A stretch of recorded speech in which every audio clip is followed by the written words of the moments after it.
प्रधानमंत्री नरेंद्र मोदी ने देश की नई राष्ट्रीय शिक्षा नीति पर अपनी बात रखी। प्रधानमंत्री नरेंद्र मोदी ने कहा कि 3-4 साल के विचार मंथन के बाद नई शिक्षा नीति को मंजूरी मिली है। आज हर विचारधारा के लोग इस मसले पर मंथन कर रहे हैं। आज इस नीति का कोई विरोध नहीं कर रहा है क्योंकि इसमें कुछ भी एक तरफा नहीं है। अब लोग सोच रहे हैं कि इतने बड़े रिफॉर्म को जमीन पर कैसे उतारा जाएगा। पीएम ने कहा कि यह सिर्फ कोई सर्कुलर नहीं बल्कि एक महायज्ञ है जो नए देश की नींव रखेगा और एक सदी तैयार करेगा। लखनऊ में सीएम योगी आदित्यनाथ ने ऑनलाइन स्वरोजगार संगम योजना का शुभारंभ किया। एमएसएमई के अंतर्गत योजना की शुरुआत की। प्रदेश की जनता को योगी सरकार ने सौगात दी। बैंकर्स कमेटी के साथ मिलकर बांटे 2 करोड़ से ज्यादा के लोन।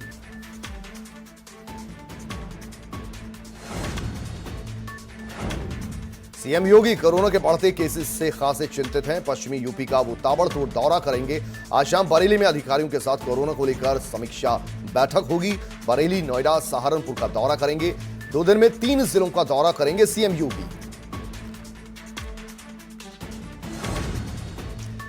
जम्मू कश्मीर के उपराज्यपाल पद की मनोज सिन्हा ने आज शपथ ले ली। जम्मू कश्मीर के नए एलजी बने मनोज सिन्हा। यूपी के गाजीपुर के रहने वाले हैं मनोज सिन्हा।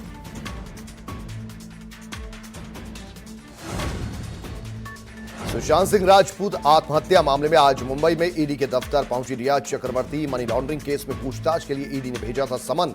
सुशांत में केस में सीबीआई ने रिया और उसके परिवार समेत 6 लोगों के खिलाफ दर्ज किया है केस। धमकी और सुसाइड के लिए उकसाने का भी आरोप है।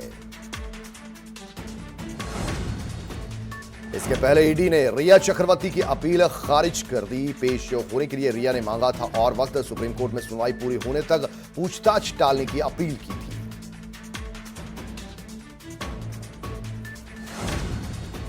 बीएमसी ने क्वारंटीन से आईपीएस अभिनय तिवारी को छोड़ दिया है। सुशांत केस की जांच के लिए मुंबई गए थे पटना सिटी एसपी। बीएमसी ने हाथ पर 15 अगस्त तक क्वारंटीन में रहने का ठप्पा लगा दिया था।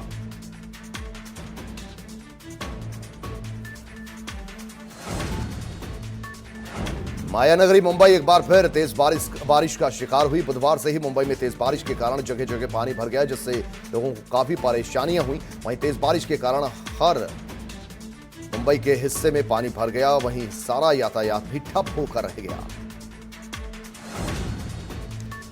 देश में 20 लाख के पार हुए कोरोना के आंकड़े। आज सबसे ज्यादा 62,538 नए मामले सामने आए। वहीं देश में अब तक 41,585 मरीजों की मौत हो चुकी है।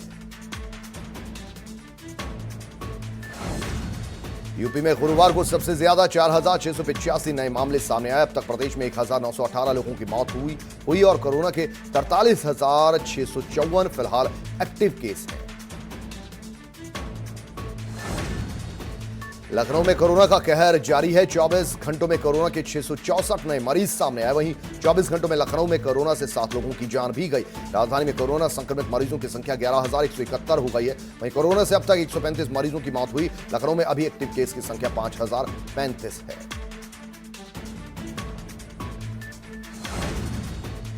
लखनऊ में लगातार बढ़ रहा है कोरोना संक्रमण का खतरा। उत्तर प्रदेश के कानून मंत्री ब्रजेश पाठक को भी कोरोना हुआ। ब्रजेश पाठक के लिए हजरतगंज स्थित दक्षिणमुखी हनुमान मंदिर पर उनके स्वस्थ होने के लिए कामना की जा रही है। हवन पूजन और सुंदरकांड का पाठ भी किया गया।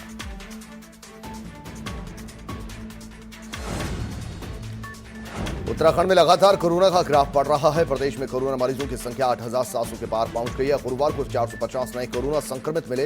वहीं कोरोना से अब तक राज्य भर में 102 लोगों की जान गई है।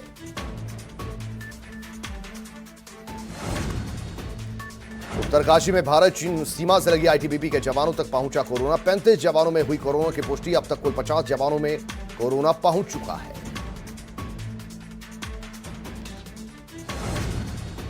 कोरोना संक्रमण से बचाव और इलाज के लिए इवेरमेंटिक टैबलेट लेने के संबंध में अपर मुख्य सचिव चिकित्सा और स्वास्थ्य अमित मोहन प्रसाद ने सभी जिलों के सीएमओस और सीएमएस को सर्कुलर जारी किया है।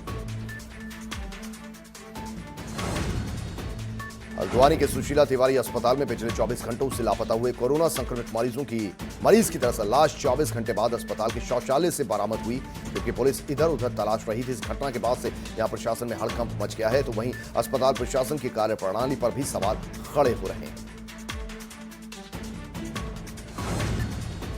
ऋषिकेश से सटे मुनिकीरेती क्षेत्र में एकाएक कोरोना संक्रमण के मामले बढ़ने से स्थानीय लोग खौफजदा हैं। महज एक दिन में ही मुनिकीरेती स्थित शीश मझाड़ी में 21 लोग पॉजिटिव पाए गए।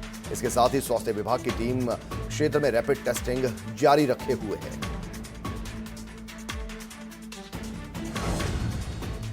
अलीगढ़ में जिला प्रशासन द्वारा नियुक्त किए गए निजी हॉस्पिटल के अंदर बने कोविड-19 वार्ड में मरीजों के स्वास्थ्य के साथ खिलवाड़ का मामला प्रकाश में आया। जीवन ज्योति नाम के अस्पताल के अंदर कोरोना पॉजिटिव मरीजों को दिए जाने वाले खाने में कीड़ा निकला, जिसके बाद जिला प्रशासन और स्वास्थ्य विभाग की तरफ से कार्रवाई करते हुए हॉस्पिटल से कोविड-19 वार्ड हटवा दिया गया।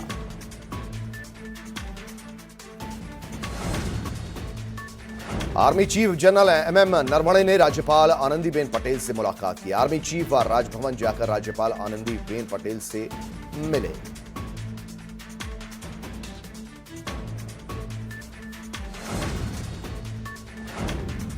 Army chief general MM Naravane ने राज्यपाल आनंदीबेन पटेल से मुलाकात करने के बाद आर्मी चीफ ने सीएम आवास जाकर सीएम योगी से भी मुलाकात की।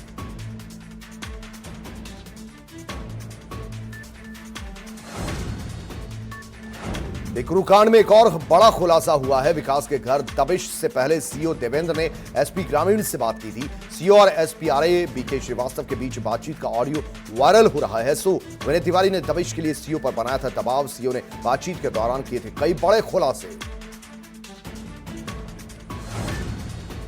कानपुर के बिकरू कांड में 3 सनसनीखेज ऑडियो सामने आने के बाद कुछ और अहम चीजें सामने आई। गांव वालों ने एडीजी जेएन सिंह से शिकायत की थी। तत्कालीन चौबेपुर एसओ विनय तिवारी दिवंगत सीओ देवेंद्र मिश्रा पर आरोप लगाए गए थे। जुआरियों पर हल्की धारा में कार्रवाई करने का आरोप लगाया गया था। एडीजी ने तत्कालीन ट्रेनी आईपीएस निखिल पाठक से कराई थी मामले की जांच। चौबेपुर में सीओ देवेंद्र मिश्रा ने लाखों का जुआ पकड़ा था। एएसपी निखिल पाठक ने सीओ के साथ विनय तिवारी को भी दी थी क्लीन चिट।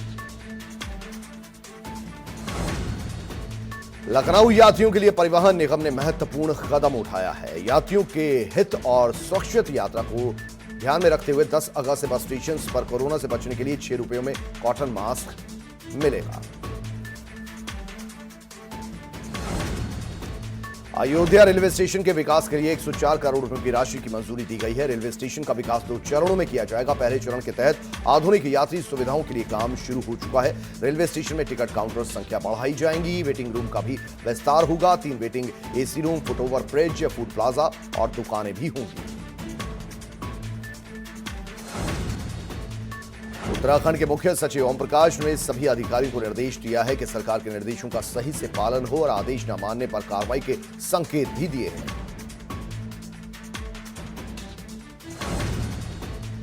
उत्तराखंड में साल 2021 में महाकुंभ का आयोजन होना है, लेकिन हाल ही में सामने आई कोरोना महामारी ने महाकुंभ के आयोजन को और ज्यादा चुनौतीपूर्ण कर दिया है। लिहाजा उत्तराखंड पुलिस ने भी महाकुंभ में अभेद सुरक्षा और कोरोना के तहत केंद्र और राज्य सरकार की गाइडलाइंस के मुताबिक तैयारियों को अभी से अमली जामा पहनाना शुरू कर दिया है। पुलिस महकमा महाकुंभ में करीब 20,000 सुरक्षा कर्मियों की तैनाती करने की योजना फाइनल कर चुका है, जिसमें उत्तराखंड से 10,000 जबकि केंद्र और यूपी से 10,000 सुरक्षा कर्मी महाकुंभ में तैनात किए जाएंगे।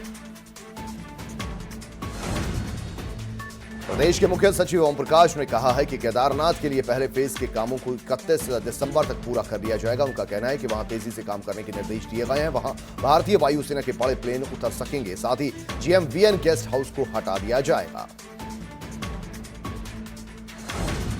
कांग्रेस ने गुरुवार से वर्चुअल सम्मेलन की शुरुआत नैनीताल जिले से कर दी है। वर्चुअल सम्मेलन में कांग्रेस प्रदेश अध्यक्ष प्रीतम सिंह जिलेवार समीक्षा करेंगे। राज्य के सभी 13 जिलों में यह वर्चुअल सम्मेलन आयोजित किया जाएगा। कांग्रेस अध्यक्ष प्रीतम सिंह का कहना है कि वर्चुअल में दरअसल बीजेपी सरकार की जनविरोधी नीतियों पर चर्चा होगी। साथ ही सभी जनपदों का सम्मेलन आयोजित होने के बाद आगे की रणनीति बनाकर काम किया जाएगा। राम मंदिर भूमि पूजन को लेकर बीजेपी एक तरफ जहां कई कार्यक्रम आयोजित कर रही है, वहीं अब इसको लेकर कांग्रेस भी खुलकर सामने आने लगी है। कांग्रेस नेता और अल्मोड़ा जिला पंचायत अध्यक्ष उमा बिष्ट ने राम मंदिर बनने की खुशी पर जिले भर में जिला पंचायत की दुकानों का 1 महीने का किराया माफ कर दिया। साथ ही दुकानदारों को अपने किराए को 2 किश्तों में जमा करने की सहूलियत भी दी जाएगी। महाराजगंज में हर्ष फायरिंग करते हुए शख्स का वीडियो वायरल हो रहा है। राम मंदिर शिलान्यास की खुशी में युवक ने फायरिंग की।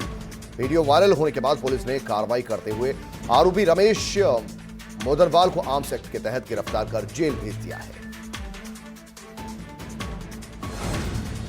लखनऊ में पिता की पेंशन के झगड़े में देवर ने भाभी को गोली मार दी। पीड़ित को ट्रॉमा सेंटर में इलाज के लिए भर्ती कराया गया। आरोपी जफर के सरगर्मी से पुलिस तलाश कर रही है। गाजीपुर थाना क्षेत्र के शक्तिनगर पीरबाग इलाके की घटना बताई जा रही है।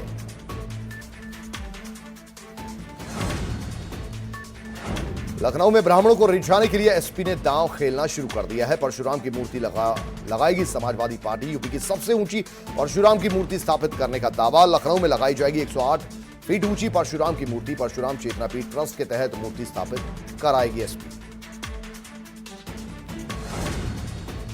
राजधानी लखनऊ के एक होटल में एक युवक युवती की लाश मिलने से सनसनी फैल गई। होटल प्रबंधन की शिकायत पर पुलिस मौके पर पहुंची और कमरे का दरवाजा तोड़कर शवों को बाहर निकाला गया। पुलिस अब पूरे मामले की छानबीन में जुटी हुई है।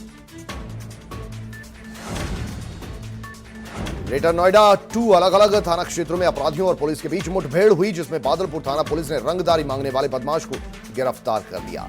बादलपुर थाना क्षेत्र में रोजा फाटक के पास मुठभेड़ हुई।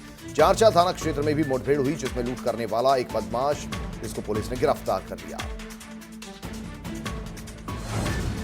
ग्रेटर नोएडा में नेशनल हाईवे पर रफ्तार का कहर देखने को मिला, जहां कार और ट्रक की जबरदस्त भिड़ंत में कार के परखच्चे उड़ गए। हादसे में विद्युत विभाग के कर्मचारी की मौत हो गई। घटना के बाद मौके से ट्रक ड्राइवर ट्रक छोड़कर फरार हो गया। पुलिस मामले की जांच में जुटी है। ग्रेटर नोएडा के बादलपुर थाना क्षेत्र के धूम मानिकपुर पर यह घटना हुई। एटा में पुलिस को महंगे कपड़ों से भरे 2 संदूक लावारिस अवस्था में मिले। शहर कोतवाली इलाके के बराही टोला नाले के पास दोनों संदूक मिले। संदूकों की तलाशी के दौरान महंगे कपड़ों के अलावा पुलिस को गैस सिलेंडर की एक किताब भी मिली। दोनों संदूक चोरी के बताए जा रहे हैं। पुलिस मामले की जांच में जुटी हुई है। कानपुर में रेल बाजार थाना क्षेत्र के रेलवे मैदान में हुई दंपति हत्याकांड में बड़ा खुलासा हुआ। वारदात के बाद मृतक के मोबाइल से एक नंबर पर कॉल की गई। उसके बाद नंबर को बंद कर दिया गया। ये कॉल श्यामनगर इलाके से शहर के ही एक युवक को की गई थी। पुलिस कॉल करने वाले और जिसको कॉल की गई दोनों की पहचान कर चुकी है। सीतापुर में सांप काटने से 3 सगे भाइयों की मौत हो गई। आंगन में परिजनों के साथ सो रहे थे तीनों बच्चे, तभी सांप ने डस लिया। तीनों मासूम बेटों की मौत से घर में कोहराम मच गया। सदरपुर थाना क्षेत्र के पिपरी गांव की घटना बताई जा रही है। हरदोई में युवक ने गुस्से में खुद की बाइक में आग लगा दी। बाइक की चाबी खो जाने से नाराज था युवक। कोतवाली देहात इलाके के कंथाथोक नीर का मामला बताया जा रहा है।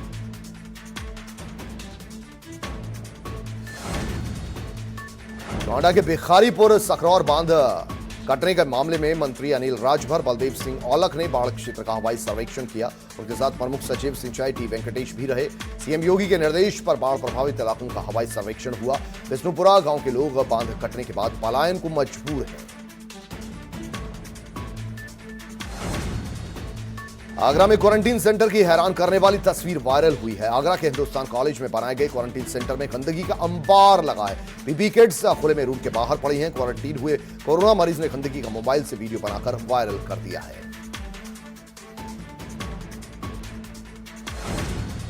कानपुर में व्यापारी के घर और दुकान में लाखों की चोरी करने का मामला सामने आया। चोर ज्वेलरी और नकदी पर हाथ साफ कर फरार हो गए। पूरी वारदात सीसीटीवी कैमरे में कैद हो गई। गोविंद नगर थाना क्षेत्र के रतनलाल नगर की घटना बताई जा रही है। कानपुर शहर में लकड़बग्घे के घुसने की सूचना से लोगों में सनसनी फैल गई। बताया जा रहा है कि मसवानपुर इलाके में 2 से 3 लकड़बग्घे देखे गए। कल्याणपुर थाना क्षेत्र के मसवानपुर की घटना बताई जा रही है।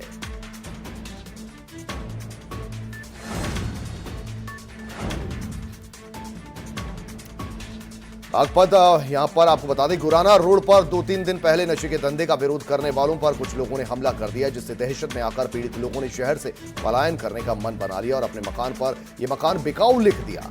हालांकि सुरक्षा व्यवस्था के लिहाज से कॉलोनी में पुलिस बल तैनात कर दिया गया है।